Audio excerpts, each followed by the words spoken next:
Universidad Dominicana OIM, Recinto Puerto Plata. Ingeniero Rafael Osborne, un servidor. Nos complacemos en esta tarde de presentarles a ustedes la esperada exposición de Upgrading, Repairing PC. Excelentísima exposición que los muchachos hoy van a exponer. Nosotros estamos hoy a 29 de julio del 2017, casi terminando el mes. Antes que todo, como siempre, nos ponemos en manos del Señor. Vamos a llamar a un participante que haga la oración. E inmediatamente él concluya, entrará el participante Raúl a hacer sus exposiciones. Y por ahí continuamos. Que lo disfruten. Buenas tardes, todos son reverencia. Amante Padre, que moras en las alturas de los cielos, te damos gracias en esta hora por permitirnos estar aquí, Señor Jesús. Te damos gracias por esta asignatura, por el que la hemos conducido, esperando terminarla con bien, Padre Celestial. Mira a cada uno de los participantes en esta tarde que va a ser partícipe de su exposición, que seas tú quien los guíes y quite los nervios de cada uno, Señor. Esperando que todo salga bien, Padre Celestial, porque donde te ponen como en primer lugar, siempre todo funciona a la perfección. En esta tarde te damos gracias porque tú eres grande y tus misericordias son para siempre. Amén. Amén. Buenas tardes, mi nombre es Raúl Polanco y ahora vamos a tratar lo que es el libro de Upgrading. Mi tema será relacionado a la historia del computador. Básicamente, todos sabemos que la historia del computador pasa desde mucho tiempo atrás, no solo desde cuando inicia el asunto de los ingenieros que conocemos, por ejemplo, Bill Gates, todas esas personas que fueron los que crearon la computadora que utilizamos hoy en día. Entonces, dentro de ello existe una línea de tiempo, o sea, no solo a partir del siglo pasado, ni siglo que estaba precedente a ese, sino que hay muchas cosas muchas ideas que llevan a lo que es una computadora personal hoy en día. Tanto que se podría hablar de muchos años atrás, incluso antes de Cristo, cuando ideas que se utilizaban en ese entorno, en ese entonces se unieron todas para crear lo que hoy conocemos como computador. Y así poder tener lo que se conoce hoy en día como una computadora moderna. O sea, todas esas ideas se vieron en un conjunto, se vieron en una evolución continua hasta llegar a lo que conocemos como una computadora moderna. Entonces, en esta parte, por ejemplo, vemos la evolución. O sea, tenemos acá la parte de los tubos al vacío y la parte de los transistores, que era básicamente lo que hacían la parte de las señales eléctricas que apagaban y encendían para manipular lo que son los bits. Pero ¿qué sucede con esto? El hecho de que yo le muestre estos dos, ¿cómo se diría?, aparatos electrónicos que se utilizaban para el asunto de la computadora electrónica, no quiere decir que ambos estén desfasados. Por ejemplo, los tubos al vacío se utilizan hoy en día en la industria para el asunto de sonido, porque mandan más claramente las señales eléctricas, permitiendo que el sonido tenga una mejor calidad a la hora de ser utilizado. A diferencia de los transistores, que ya tienen una forma limitada. Y a partir de eso, entonces, ya pasando la evolución desde los tubos al vacío y la parte de los transistores, ya se integra más el asunto. O sea, se vuelve un circuito integrado que está en una placa en donde las señales se envían más controladamente para así tener mejor uso a la hora de hacer un dispositivo. La parte de quién controla el software es una pregunta muy curiosa, porque en realidad quien controla el software es Microsoft, porque son los que controlan todos los sistemas operativos de la computadora y son los que tienen la mayor parte en el mercado. La parte de quién controla el hardware es un asunto diferente al software, porque por ejemplo en un principio era IBM, o sea en años anteriores, porque ellos eran quienes hacían los chips, hacían las memorias, hacían los procesadores, hacían básicamente todo. Pero eso ha venido cambiando últimamente porque es Intel ahora quien controla básicamente todo eso, y ya todos lo sabemos por el asunto de que son quienes hacen los procesadores más potentes, son los que tienen la mayor gama de tarjeta madre, etcétera, etcétera. Entonces, terminado mi exposición, quiero agradecer porque ha sido un tema bastante agradable y la verdad es que doy paso a uno de mis amigos. Muchas gracias. Muy buenas tardes, mi nombre es Antonio Mejía y les voy a hablar sobre los tipos de procesadores y sus especificaciones. Primeramente debo tocar el tema sobre la historia del procesador y sus conceptos básicos. El microprocesador surge en el 1971,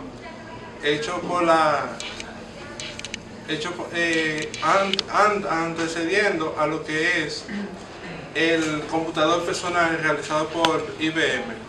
Un procesador no es más que un accesorio muy importante del computador, es el cerebro del computador del mismo, sirve para hacer operaciones y cálculos matemáticos. Como pueden ver a la derecha en la imagen, este fue el primer microprocesador, el 4004. El 4004 se caracterizó por ser un microprocesador de ciertas limitaciones a su época, pero que dio un gran paso a la era de la computación. Tiene la particularidad que fue 10 años antes de la primera computadora, la IBM PC 5150, al comienzo de la era de la computación moderna. Dos grandes marcas de microprocesadores se están disputando como dos de las mejores marcas a nivel mundial, que son la Intel y la AMD. La Intel se ha caracterizado por ser una empresa que produce microprocesadores para PC, para que llegue al público general, y la AMD se ha caracterizado por ser una empresa dedicada más bien a la industria de los videojuegos y de los soportes gráficos.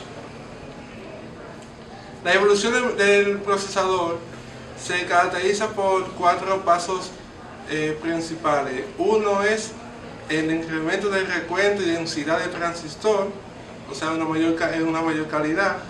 Segundo, el aumento de las velocidades del ciclo del reloj. Tercero, aumentar el tamaño de los registros internos o bits. Y por último, el aumento del número de núcleos de un solo archivo. Esta tiene la particularidad, y curiosamente, de que a principios el microprocesador se producía y se le daba un nombre numérico, pero unos años posteriores se le dio más bien un nombre a la marca, por ejemplo Pentium Pro en adelante, Intel Core i7 en adelante.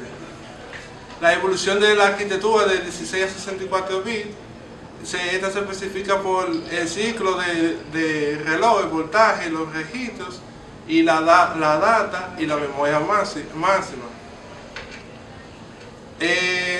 También aquí podemos decir que todos los microprocesadores han tenido sus limitaciones según el Windows para el que ha sido creado. Por ejemplo, el Windows 7 de memoria de 32 bits de 4 a 192 GB. La comparación del rendimiento del procesador, de todo depende de su voltaje y el tiempo.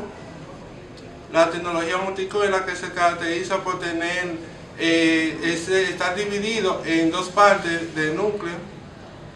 La fabricación del procesador es hecha de silicio. La ranura del procesador se caracteriza, todo depende de la tecnología, y es quantum. Buenas tardes, mi nombre es Gloria Stephanie López y yo voy a continuar hablando de lo que es el Eagle Prime, y mis temas a tratar son el capítulo 4 y 5, que hablan de lo que es el motherboard, el bus y la vaina. Bueno, el motherboard o placa base, por sus letras en inglés, no es más que una tarjeta de circuito impreso que es principalmente lo que conecta los dispositivos de un computador, ya sea de escritorio o personal, no tiene que ver. El motherboard también se puede conectar a través del microprocesador, por lo que es un zócalo CPU o las ranuras RAM. Los componentes principales de la placa base son los conectores de alimentación de energía eléctrica, los zócalos de CPU o también zócalos microprocesadores, multiprocesadores o monoprocesadores también, las ranuras de RAM y los chistes. Los conectadores de alimentación de energía eléctrica no son aquellos más lo que conducen la energía y el voltaje necesario que la motherboard necesita para que ni pase más energía ni menos energía que la que necesita. Los zócalos CPU también se pueden dividir en lo que son zócalos monoprocesadores, es decir, que solo tienen un solo zócalo, o los multiprocesadores que contienen más de uno. Las ranuras de RAM o memoria de acceso aleatorio. Los chipsets, que no son más también aquellos que pueden servir para conectar el motherboard con el microprocesador. El bus, un bus o canal es un circuito digital que permite la conexión de una o más redes. Existen dos tipos de transferencia en buses, como son serie o paralelo. Como su nombre lo indica, en serie, esta solo puede transmitir bits de uno en uno. En cambio, el paralelo puede transmitir hasta 8 bits. Pero todos pensarán que el paralelo es una ventaja, y al contrario. Cuando los bits se transfieren en se transfieren en paralelo, los relojes disminuyen y también pueden transferirse desordenadamente.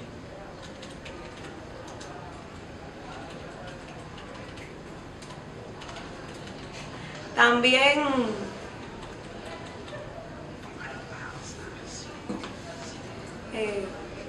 voy a hablarles de la BIOS, o el sistema básico de entrada y salida, que es el sistema que fue implementado principalmente en MS-2 en los años 1980 y 1990, también en Windows NT y en Windows Server. Existen los tipos de BIOS como son ROM, EEPROM y Flash BIOS. La ROM o memoria de acceso aleatorio, la EEPROM y Flash BIOS. Es cuanto. Gracias por su atención. Bueno, mi nombre es Amaury Correa, estudio Ingeniería en Sistemas y mi tema es el capítulo 6, que tratará de la memoria. La memoria RAM es un periférico, ese periférico que almacena datos temporalmente mientras que la computadora está encendida.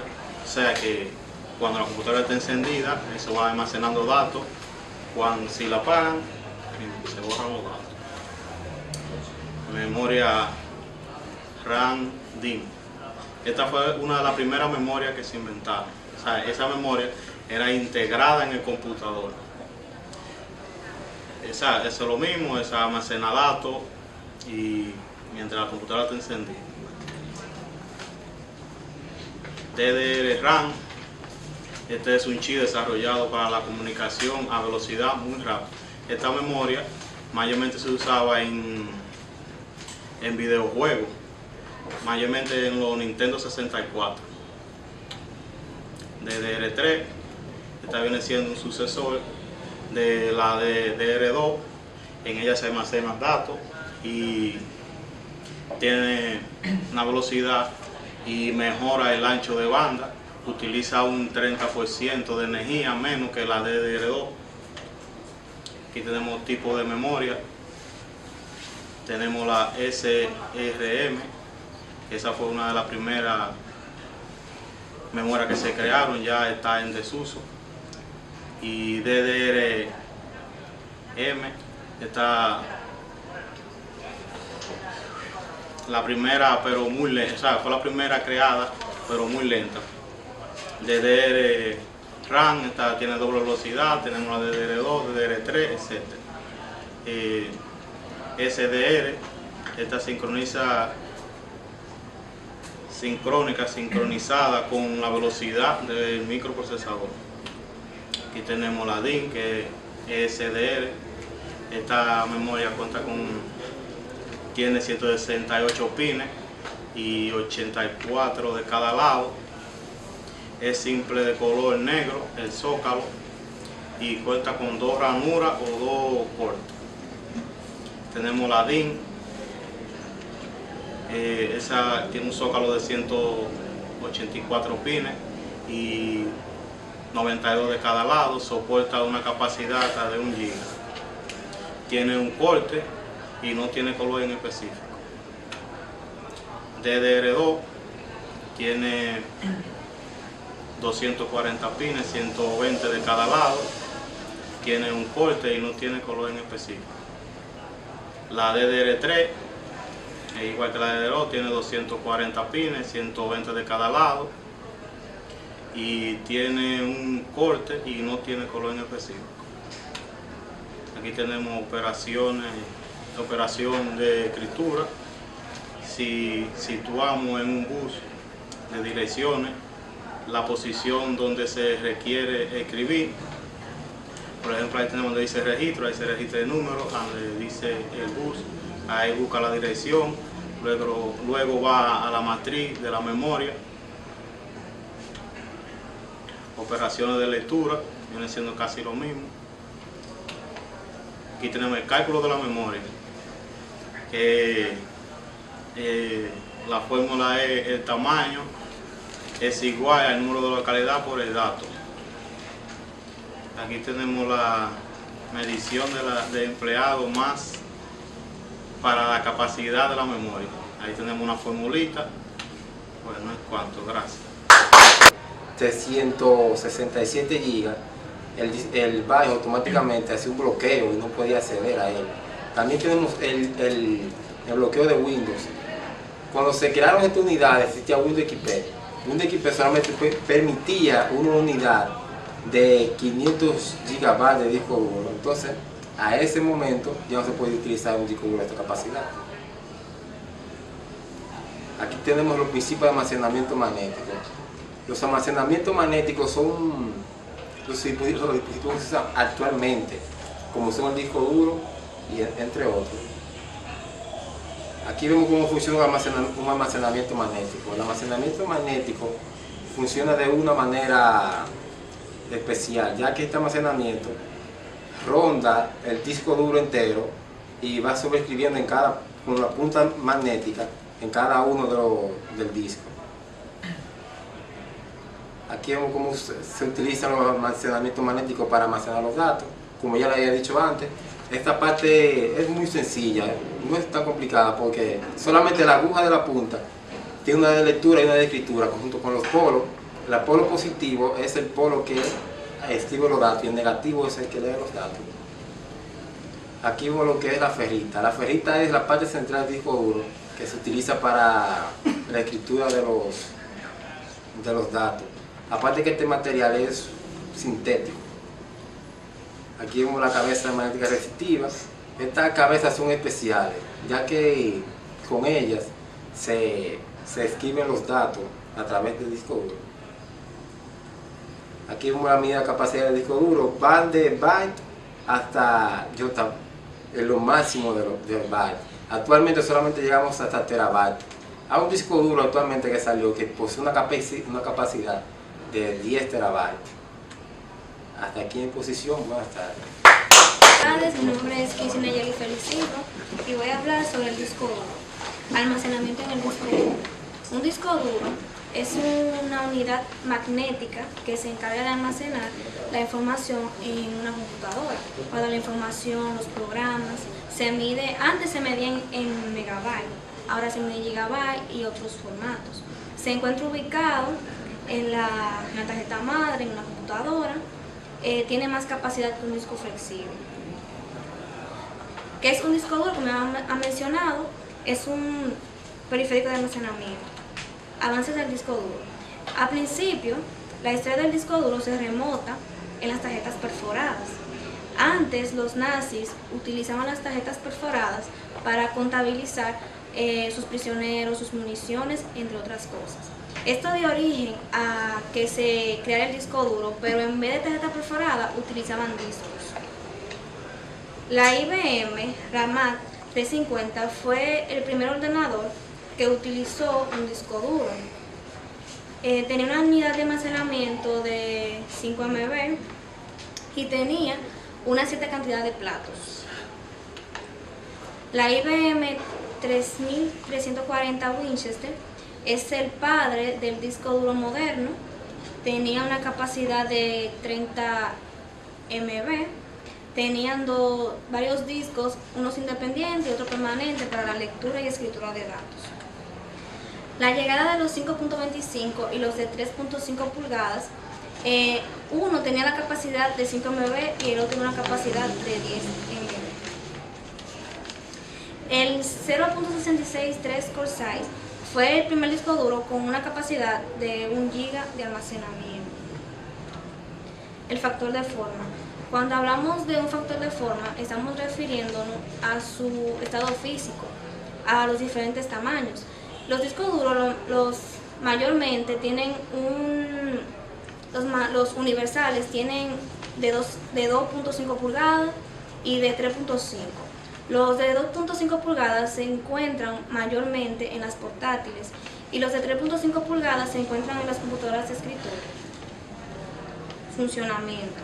El disco duro tiene diferentes tipos de funcionamiento y está compuesto por diferentes componentes. Uno de estos son los palatos y cilindros que sirven para guardar la información.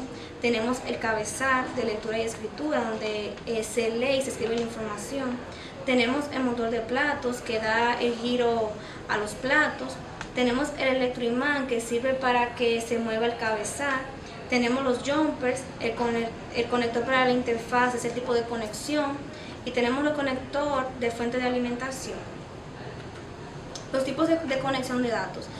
Los tipos de conexiones en el disco duro tienen diferentes formatos. Como pueden ver aquí está la interfaz ATA, PATA o PATA, originalmente conocida como ID. Es una de las más comunes que podemos ver. La interfaz SATA, hoy en día se están usando mucho, más que las ID. Estas son muy poco comunes, las Smart Computer System Interface. Y tenemos por último la serie Attached CCI. Formato en el disco. En el disco duro tiene dos tipos de formatos. Esto es una operación que se utiliza para poner un disco duro en su estado de fábrica o su estado original. Entre ellos podemos conocer dos formatos que son el FAT32 y el NTFS. Fallos de disco duros más comunes. Hay 4 fallos de disco más comunes. En ellos son los errores lógicos, los físicos, los de firewall y eléctricos. Mantenimiento del disco duro y cuidado. Para cuidarlo tenemos que evitar que tengan fallas de alta tensión y tener un buen mantenimiento de él. Gracias. Buenas tardes, mi nombre es Airian Santana y voy a hablarle acerca de los almacenamientos flash y extraíbles. El doctor Fujio Masukoa fue el inventor de la memoria flash en Toshiba a principios de los años 80. En este tiempo Toshiba no sabía qué tan importante era este tipo de almacenamiento para el futuro. Los dispositivos de memoria flash. Podemos considerar memoria flash todo tipo de almacenamiento sólido que se pueda utilizar, se pueda grabar y borrar datos dentro de ella electrónicamente. Los Flash Compact fue desarrollado por SanDisk en el 1924 y utiliza ATA, que es un tipo de tecnología que a la hora de conectar esta memoria dentro de la computadora lo reconoce como un tipo de disco y es un tipo de memoria compacta. La Star Media, originalmente conocida como SSFDS, para la tarjeta disquete de estado sólido. Este tipo de tarjeta se utilizaba normalmente en cámaras de video y de foto. La Multimedia Card fue desarrollada también por SanDisk y Infineon anteriormente en el 1997. Este tipo de memoria vendría siendo parecida al anterior, lo único que su tamaño reducía y aumentaba la capacidad de almacenamiento. El Security Digital, desarrollado por Toshiba y SanDisk en el 1999, es un tipo de memoria que trae un tipo de seguro para dar más seguridad a la hora de uno guardar sus datos, y es la primera memoria que traía encriptación de datos dentro de ella. Sonic Memory Stick, su propia versión propietaria de la memoria flash conocida como la Sonic Memory Stick, es un tipo de memoria igual que la anterior, solo que esta era de la compañía Sony, ya que ellos querían tener su propio dispositivo de almacenamiento flash o extraíble de ellos para sus equipos.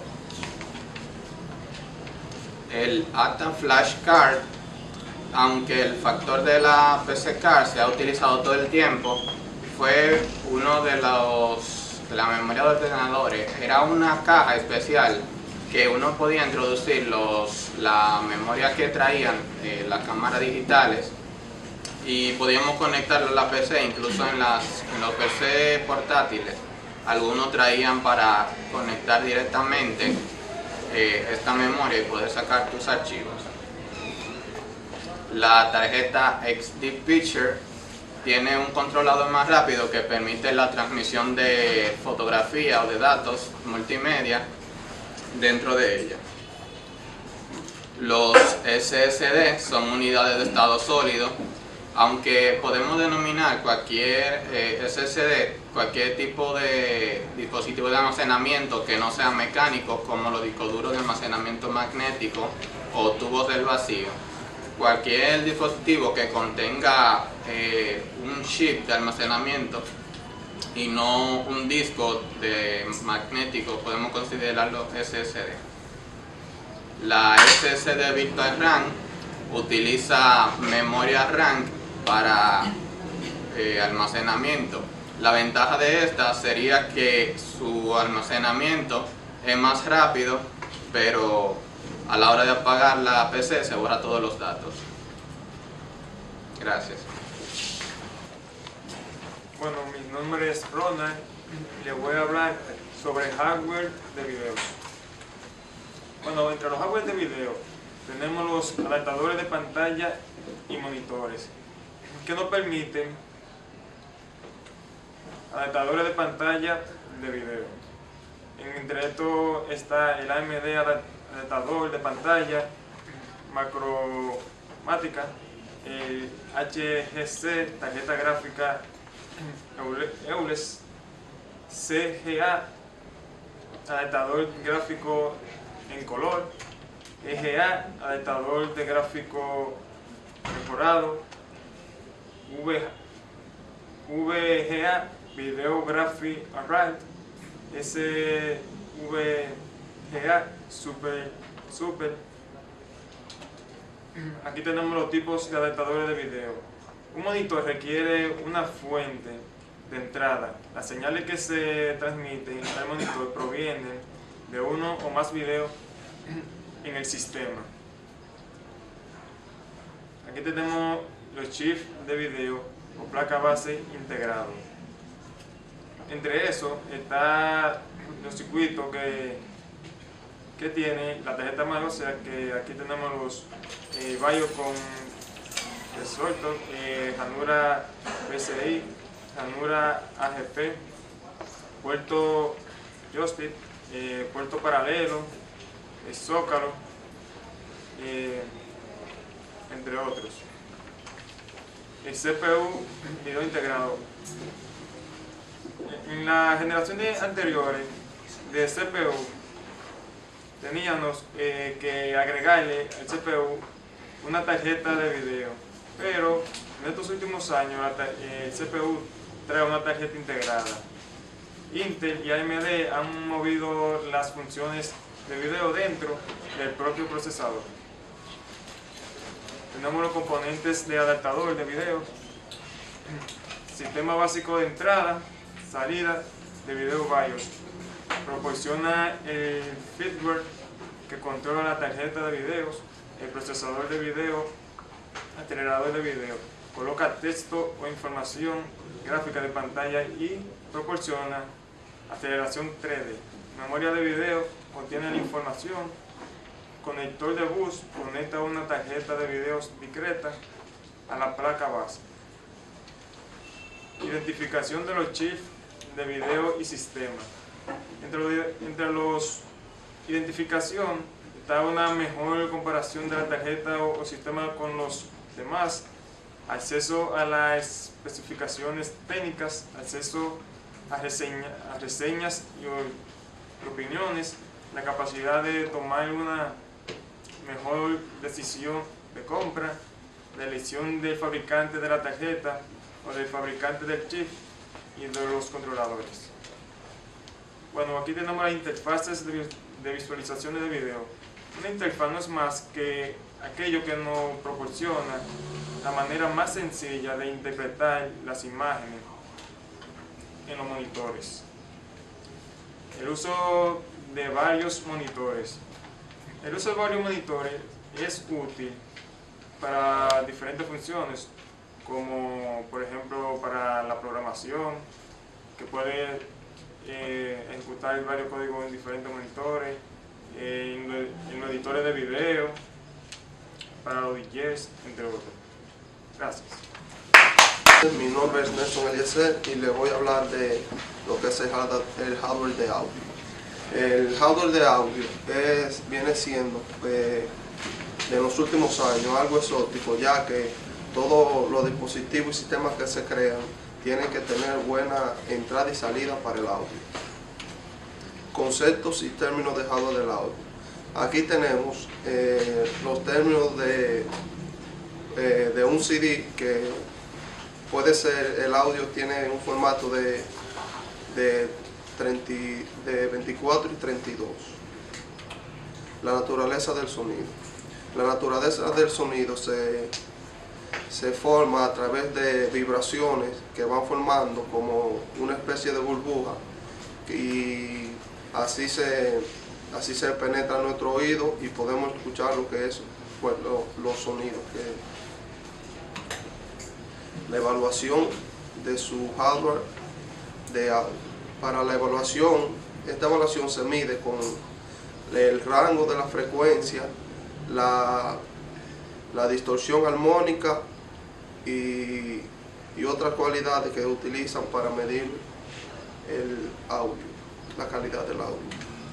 Tarjeta de sonido para PC. Esta tarjeta, como todos conocemos, es la que se encarga de reproducir el audio con un controlador drive. Estándares de audio de juego 3D. Los estándares de audio de juego 3D vienen siendo la calidad del sonido, ya que, como todos sabemos, que los juegos 3D, como este audio está preparado para que uno se sienta más adentro del juego. Introducción de puertos entradas. Como vemos ahí en la imagen, que tenemos todos los puertos de entrada y salida, que tenemos el número 1 que es para el ratón, el puerto 2 que es para el teclado, el 3 es el puerto paralelo, el puerto VGA, los puertos USB, el puerto RJ45, jack de entrada de audio, jack de entrada de salida y jack de micrófono. El bus serial universal USB. Esto es diseñado para facilitar fue diseñado para facilitar la conexión de todos los tipos de dispositivos. Ya todo viene en USB, para no tener dificultad al conectarse. El USB inalámbrico, como su nombre lo dice, que es un USB sin cable. Todo es inalámbrico, su función. Adaptadores de USB. Hay muchas empresas que diseñan diferentes adaptadores. Estos son para cuando tenemos algunos dispositivos que son antiguos y ya los equipos no vienen con esa entrada. Ahí vienen los adaptadores USB. conexión en caliente y desenchufado. Esta conexión en caliente es más para los dispositivos de almacenamiento, que nosotros a veces los desconectamos y no le damos a la opción de quitar hardware. Al desconectarlo así en caliente, esto puede perder la información que tenemos en nuestro dispositivo de almacenamiento.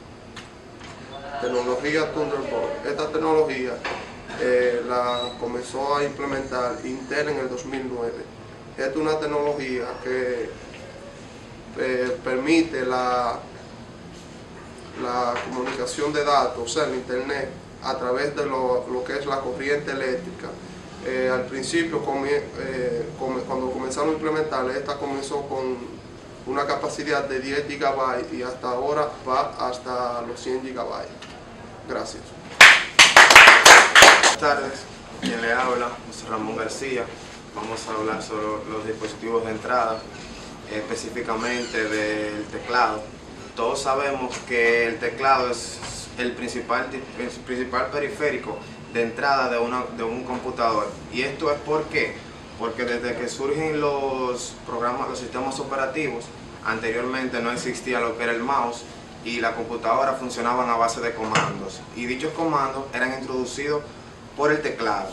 Voy a explicar su funcionamiento, su historia y sobre cómo es distribuido el mismo. El teclado mejorado de 101 teclas de IBM. Este surge en el 1986 por la compañía IBM, quien debemos de reconocer que es pionera en el área informática, ya que es una de las principales compañías que empezó en lo que es la construcción y manufactura de este producto. El teclado de 101 teclas de IBM fue destinado para los dispositivos XT y RT. En ese entonces, estos dispositivos de XT y RT eran dispositivos de cálculos en distintas compañías. Este teclado contaba con lo que es área de escritura, teclado numérico, control de cursor y pantalla y teclas de función. Dentro de las teclas de función no están lo que vemos en nuestro teclado en la parte superior, que son las teclas de F1 hasta F12. Este teclado no contaba con esas teclas. Surge el teclado de 104 teclas por Microsoft, por Windows. Este teclado es el mismo de IBM, lo único que contaba con las teclas y funciones de Windows, que si vemos nuestro teclado que usamos actualmente a nivel doméstico en cualquier sitio, tienen lo que son la banderita de Windows en el teclado. Microsoft introduce estas teclas con algunas funciones prefijas. Esto impulsa a que algunas compañías empiecen a crear este teclado creado por IBM y remodelado por Microsoft, a utilizarlo como teclados estándares en distintos dispositivos de información. Está lo que es el K-Wish Design, que no es nada más y nada menos que el diseño del teclado, el cual cuenta con mecánica pura, mecánica porque todo teclado cuenta con lo que es, o gran mayoría de ellos, que es una parte de mecánica porque trae un pequeñito spring. Está el elemento espuma, que si desarmamos un teclado vemos que este cuenta con una cúpula espumosa y está la cúpula de goma, que es una base de goma, y la membrana, que es la parte funcional o electrónica del mismo. Están los interruptores de cúpula de goma, como pueden ver en la imagen, un teclado desarmado, y si enfocamos un poquito vemos lo que como les comenté en la parte anterior, la membrana que se ve debajo de la cúpula de goma. Esto es lo que permite, junto con la fricción del spring, al usted presionar una tecla, esta tenga su acción y reacción, o sea que vuelva y retroceda. Están los interruptores de membrana o los teclados de membrana. Todos nos hemos tocado con una calculadora de que su teclado es flácido, es duro. Este tipo de teclado es utilizado más en lo que es el área empresarial e industrial. ¿Por qué? Porque tiene una vida útil mucho más larga que un teclado normal. Y este tipo de teclados, al ser más funcionales en empresas, por eso se destinaron, no tienen a ser muy rígidos y toscos, en pocas palabras duros, no son fáciles a la hora de introducir múltiples instrucciones en un teclado, o sea que usted no puede escribir rápido. Por esto se reducen a lo que es el área industrial, porque usted no tiene que introducir tantos datos. Están los teclados de serie Hex y Cherry, una corporación que utiliza un conmutador de membrana de 50 millones de pulsaciones y las teclas de membrana son más firmes que las de caucho. Esto es decir, un teclado gamer, cuando son teclados de mucha función. Está la interfaz del teclado, como ya le había hablado, que almacena un pequeño byte y tiene un microprocesador que identifica la tecla que usted pulsa y manda el mandato. Y están las subfunciones de Typematic, que son aquellas funciones cuando usted pulsa normalmente una tecla F12 para que usted desde un dispositivo o otro sitio la computadora lo identifica como una función Typematic. Esto es todo y muchas gracias. Buenas tardes, para los que no me conocen, mi nombre es Josiane, soy estudiante de Ingeniería en Sistemas. Tendencia de la conectividad a Internet. La computadora es una parte, el Internet es una parte importante para todos nosotros. Las computadoras están interconectadas entre sí, globalmente y local. Nos permiten acceso al Internet para realizar compras, compartir archivos, entre otras cosas. Tipo de acceso a Internet de banda ancha, línea local, cables, redes inalámbricas, telefonía móvil y por satélite. Redes cliente-servidor. El servidor está diseñado para compartir sus recursos entre los equipos clientes de la red. Como podemos observar en la imagen, el servidor base de datos, la red de la empresa y los ordenadores. Requisito básico para montar una red. Es necesario tener la estación de trabajo, conectores, cable, tarjeta de red, software, módem y servidor. El Wi-Fi es una conexión inalámbrica. La ventaja que tiene es el no tener que utilizar cable, nos ahorra mucho tiempo, no deben ser configuradas para su conexión, podemos tener movilidad sin problema alguno. La desventaja, la velocidad de transmisión son más bajas, no tienen mucha seguridad, tienen mucha interferencia y pérdida de señal. Nuestros paquetes de envío pueden ser capturados y robados. La seguridad de Internet. Es importante tener una copia de seguridad, ya que ninguna red es sumamente... El Bluetooth es una conexión inalámbrica, nos permite compartir música, video e imagen a muy poca distancia. Conector BNC. El conector BNC se utiliza en los cables coaxiales. Como podemos observar en la imagen, es el conector VGA. Este conector se utiliza para conducir la señal de video VGA desde la tarjeta gráfica en la PC hasta el monitor. Actualmente está siendo reemplazado por los conectores DVI, especialmente en monitores LCD, en donde la señal de video se transmite de forma digital. BG15 es un conector de 15 terminales, se utiliza para conectar dispositivos de audio, conectar palancas de juego, interconectar computadoras, generar redes de datos de área local. DHCP, protocolo de configuración dinámica de host. Es un servidor que usa protocolo de red de tipo cliente-servidor, en el que generalmente un servidor posee una lista de diferentes IP dinámicas y la va asignado a los clientes conforme van quedando libres, sabiendo en todo momento quién ha estado en posición de esa IP, cuánto tiempo la ha tenido y a quién se le ha asignado después. Protocolo de red. Designa el conjunto de reglas que rigen el intercambio de información a través de una red de computadores. Este protocolo funciona de la siguiente manera. Cuando se transfiere información de un ordenador a otro, por ejemplo, mensajes de correo electrónico o cualquier otro tipo de datos, esta no es transmitida de una sola vez, sino que se divide en partes pequeñas. Protocolo de Internet, IP. Una dirección IP son un número único e irrepetible en el cual se identifica una computadora conectada a una red.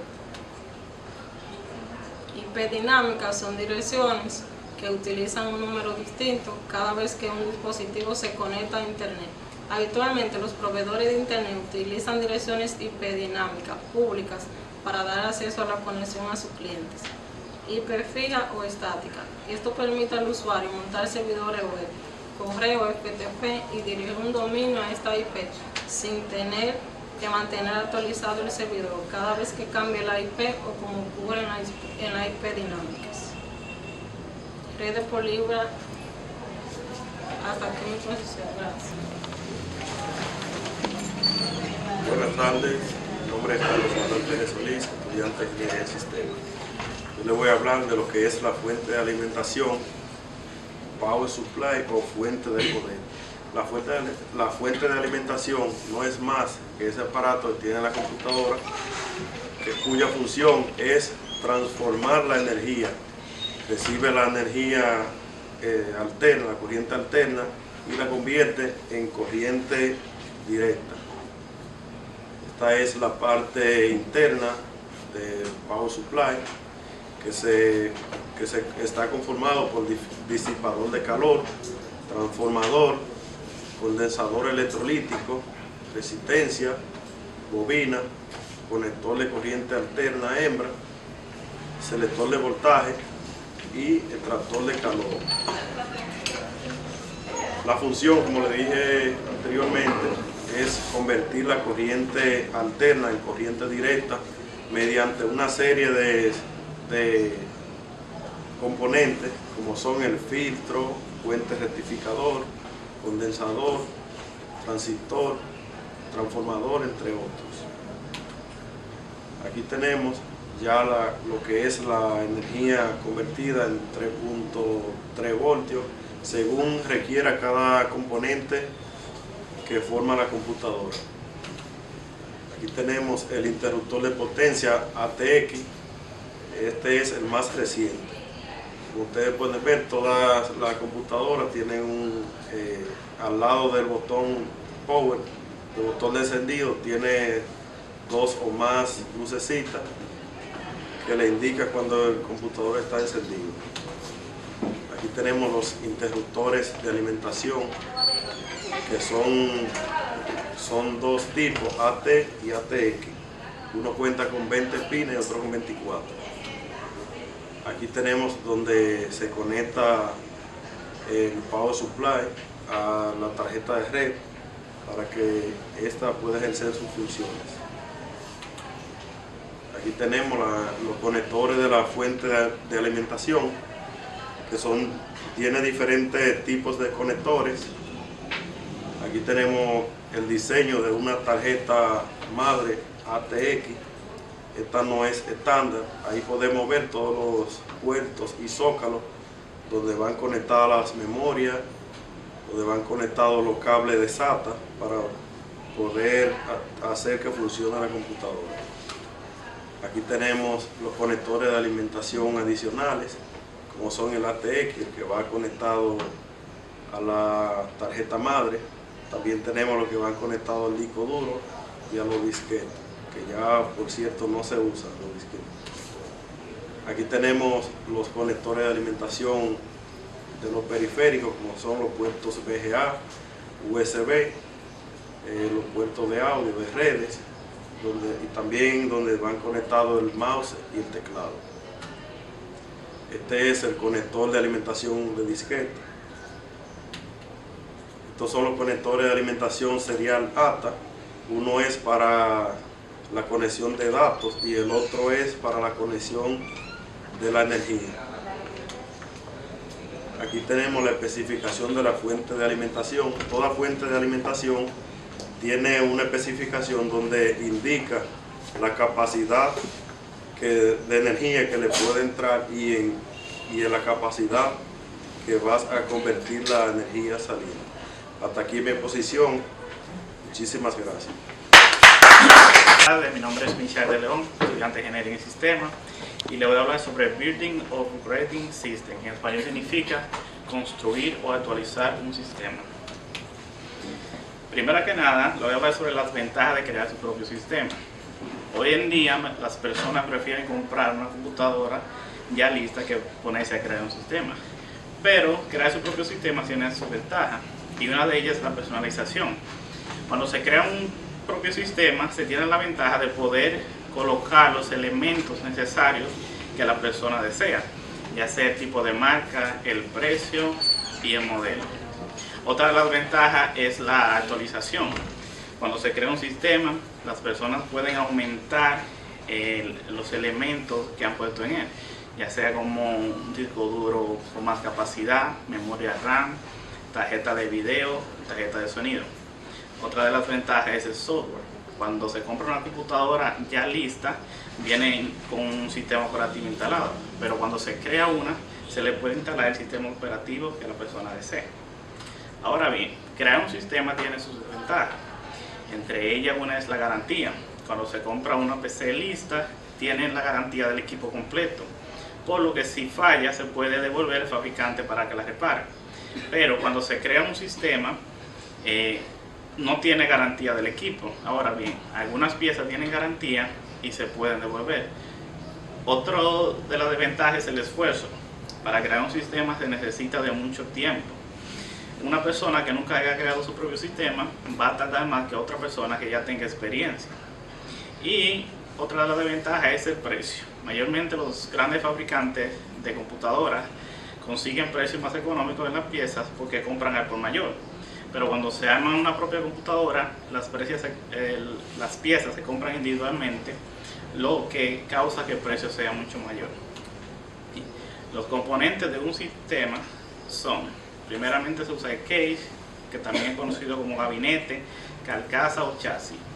Esta es una estructura de metal y en otros casos viene de plástico. Existen diferentes tipos de chasis, Está el pequeño, que son utilizados en aquellas computadoras mayormente de oficina, que no necesitan muchos elementos. Está el mini y está el mediano, que es mayormente lo que utilizan la mayoría de personas. Y está ya la torre, que es aquellas son utilizadas mayormente en esas grandes empresas o esas personas que se dedican a la edición de video profesional que necesitan instalar varios componentes. Otro de los elementos importantes para crear su propia computadora es el power supply, que es la que se encarga de dar energía a toda la computadora. Está el motherboard o tarjeta madre, que es donde se van a instalar todos los elementos para que el sistema pueda funcionar. Está el procesador, que es la unidad central de procesamiento, la que se encarga de procesar todas las tareas que se realizan en la computadora. Existen dos tipos principales de procesadores que actualmente son los más populares en el mercado. Está Intel y la AMD. La memoria RAM o memoria de acceso aleatorio es un tipo de memoria que guarda datos provisionalmente. Está el disco duro, que es donde se van a almacenar los datos y es donde se va a instalar el sistema operativo.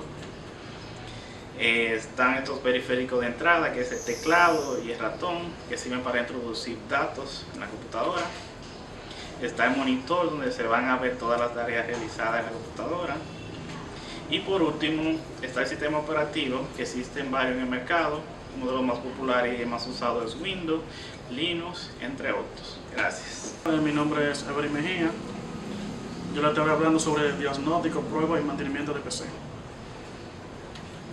Los diagnósticos de software, como dice el libro, no importa lo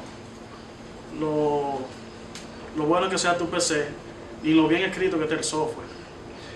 Los diagnósticos de software pueden traer problemas, así como en las actualizaciones del sistema. Por eso, el diagnóstico de software se encarga de hacer esas reparaciones al usuario. Diagnóstico del sistema operativo. El diagnóstico del sistema operativo no es más que la venta de diagnóstico para que el usuario así pueda reparar los problemas del sistema operativo. Ya esa pantalla azul que le sale en la computadora, en el sistema operativo Windows, que se le llama la pantalla de la muerte, y entre los errores y los virus que tienen ese sistema. Software diagnóstico comercial.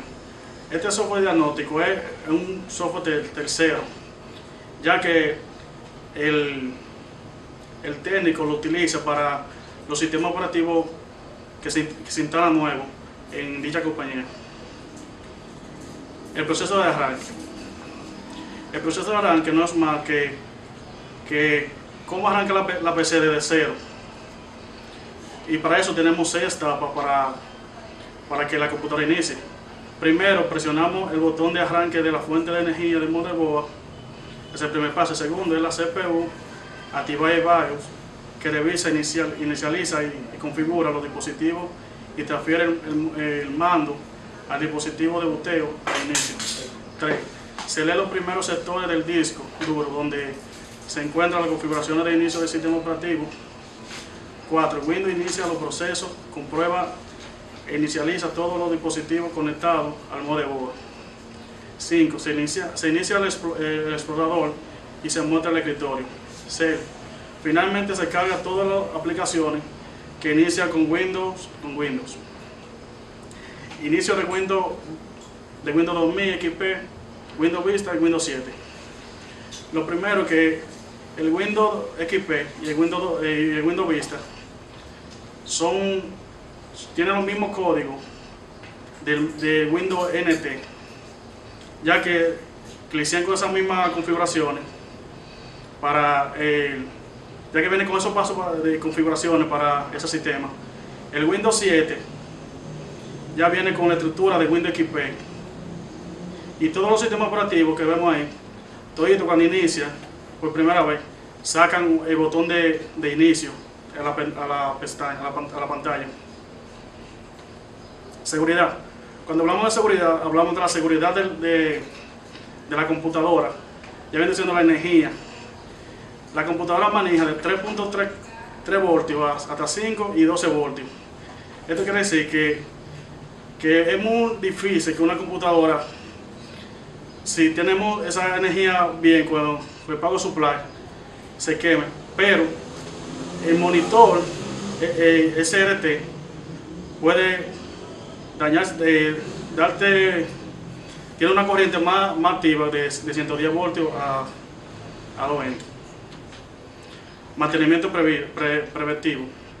El mantenimiento preventivo no es más que la duración de años que tiene la garantía del computador. Reparar o reemplazar. Para reparar o reemplazar debemos usar es mejor reparar, es mejor reemplazar que reparar. Hasta aquí mi posición, gracias. Arquitectura de computadora. Ingeniero Rafael Osborne, Universidad Dominicana OIM, Recinto Puerto Plata. Hemos llegado a la conclusión. Vamos, se merecen un fuerte aplauso. Que lo disfruten en su canal favorito. Bye.